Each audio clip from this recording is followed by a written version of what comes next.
The Nightingale and the Rose by Oscar Wilde. She said she would dance with me if I brought her red roses, cried the young student, but in all my garden there is no red rose. From her nest in the holm oak tree the nightingale heard him, and she looked out through the leaves and wondered. No red rose in all my garden, he cried, and his beautiful eyes filled with tears. Ah, on what little things does happiness depend! I have read all that the wise men have written, and all the secrets of philosophy are mine. Yet for want of a red rose is my life made wretched. Here at last is a true lover, said the nightingale. Night after night have I sung of him, though I knew him not. Night after night have I told his story to the stars, and now I see him. His hair is dark as the hyacinth blossom, and his lips are red as the rose of his desire. But passion has made his face like pale ivory, and sorrow has set her seal upon his brow. The prince gives a ball tomorrow night, murmured the young student, and my love will be of the company. If I bring her a red rose, she will dance with me till dawn. If I bring her a red rose, I shall hold her in my arms, and she will lean her head upon my shoulder, and her hand will be clasped in mine. But there is no red rose in my garden, so I shall sit lonely, and she will pass me by. She will have no heed of me, and my heart will break. Here indeed is the true lover, said the nightingale. What I sing of, he suffers. What is joy to me, to him is pain. Surely love is a wonderful thing. It is more precious than emeralds, and dearer than fine opals. Pearls and pomegranates cannot buy it, nor is it set forth in the marketplace. It may not be purchased of the merchants, nor can it be weighed out in the balance for gold. The musicians will sit in the gallery, said the young student, and play upon their stringed instruments, and my love will dance to the sound of the harp and the violin. She will dance so lightly that her feet will not touch the floor, and the courtiers in their gay dresses will throng round her. But with me she will not dance, for I have no red rose to give her. And he flung himself down on the grass, and buried his face in his hands, and wept. Why is he weeping? asked the little green lizard, as he ran past him with his tail in the air. Why indeed, said a butterfly, who was fluttering about after a sunbeam. Why indeed, whispered a daisy to his neighbour in a soft, low voice. He is weeping for a red rose, said the nightingale. For a red rose, they cried. How very ridiculous! And the little lizard, who was something of a cynic, laughed outright. But the nightingale understood the secrets of the student's sorrow, and she sat silent in the oak tree and thought about the mystery of love. Suddenly she spread out her brown wings for flight and soared into the air. She passed through the grove like a shadow, and like a shadow she sailed across the garden. In the center of the grass plot was standing a beautiful rose tree, and when she saw it she flew over to it and lit upon a spray. Give me a red rose, she cried, and I will sing you my sweetest song. But the tree shook its head. My roses are white, it answered, as white as the foam of the sea, and whiter than the snow upon the mountain. But go to my brother who grows round the old sundial, and perhaps he will give you what you want.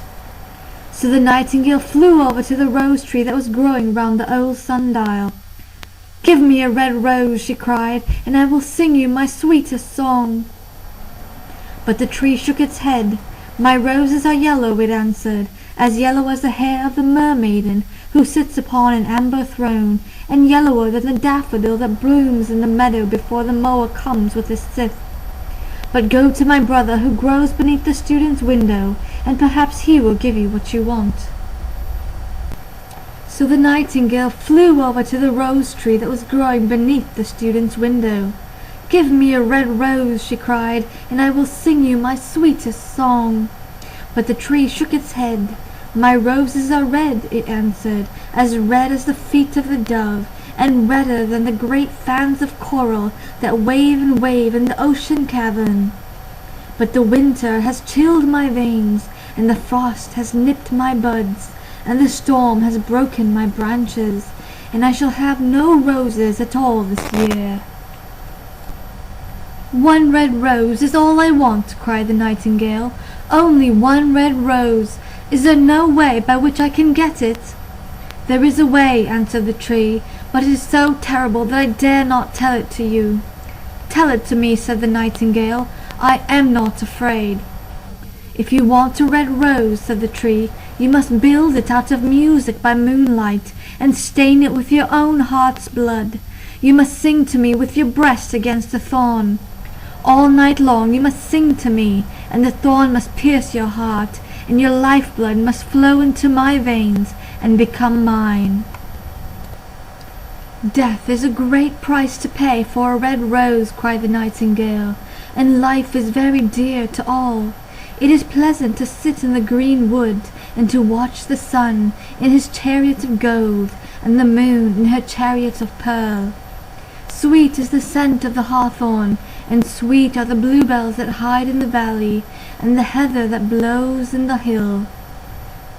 Yet love is better than life, and what is the heart of a bird compared to the heart of a man?" So she spread her brown wings for flight, and soared into the air. She swept over the garden like a shadow, and like a shadow she sailed through the grove. The young student was still lying on the grass where she had left him, and the tears were not yet dry in his beautiful eyes. "Be happy," cried the nightingale. "Be happy. You shall have your red rose. I will build it out of music by moonlight, and stain it with my own heart's blood. All that I ask of you in return is that you will be a true lover, for love is wiser than philosophy, though she is wise, and mightier than power, though he is mighty. Flame-colored are his wings, and colored like flame is his body. His lips are sweet as honey, and his breath is like frankincense."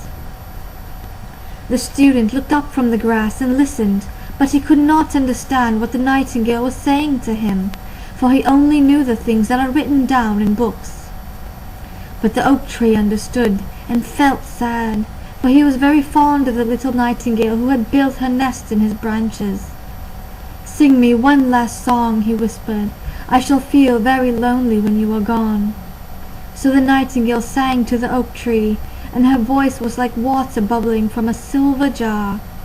When she had finished her song, the student got up and pulled a notebook and a lead pencil out of his pocket. "She has form," he said to himself, as he walked away through the grove. "That cannot be denied to her. But has she got feeling? I'm afraid not.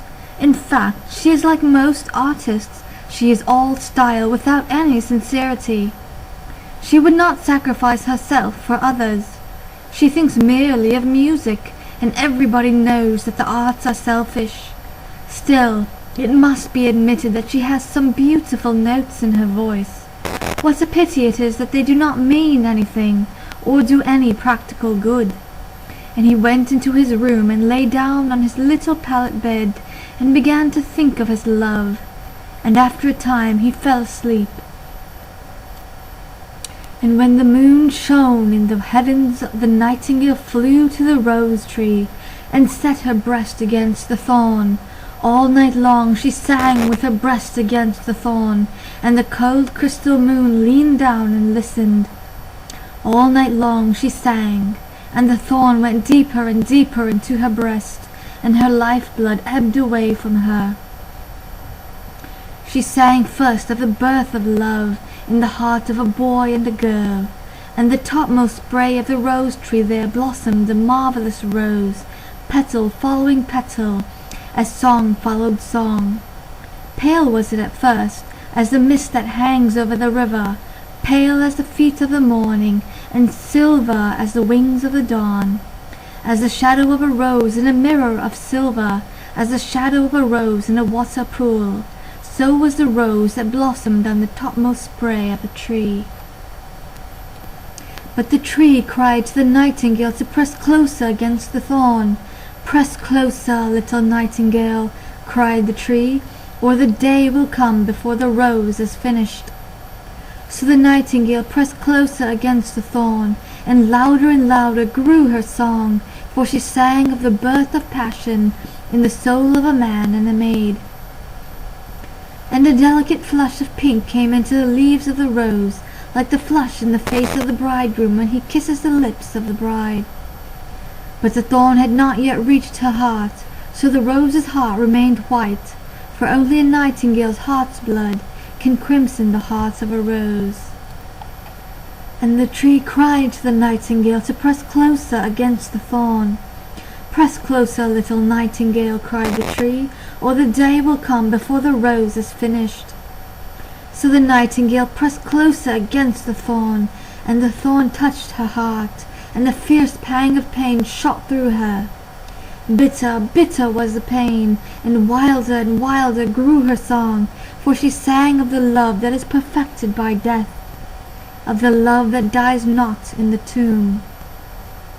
And the marvelous rose became crimson, like the rose of the eastern sky.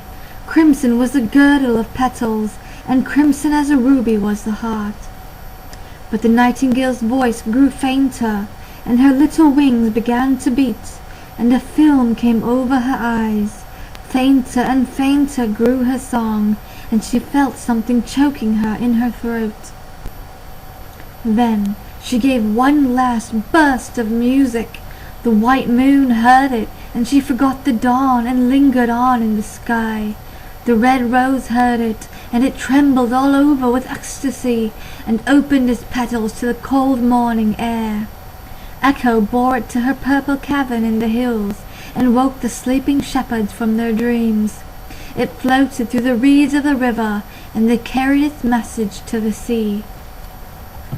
"Look, look!" cried the tree. "The rose is finished now." But the nightingale made no answer, for she was lying dead in the long grass, with the thorn in her heart. And at noon the student opened his window and looked out.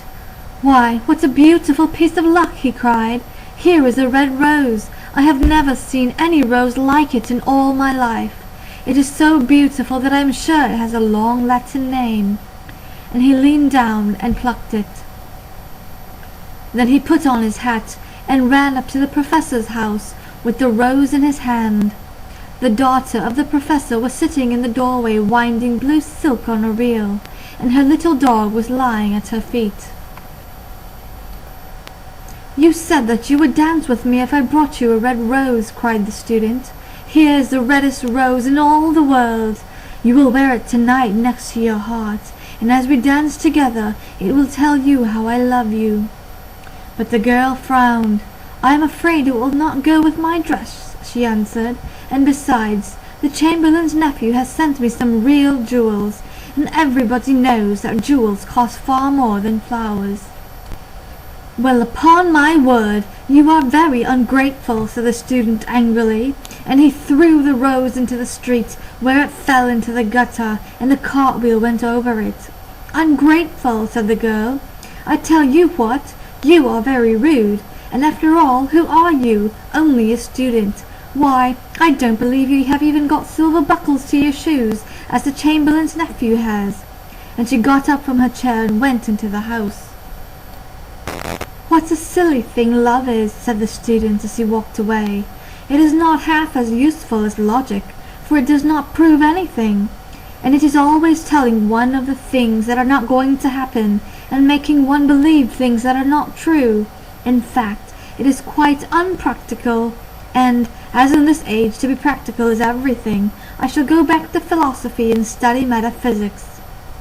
So he returned to his room and pulled out a great dusty book, and began to read.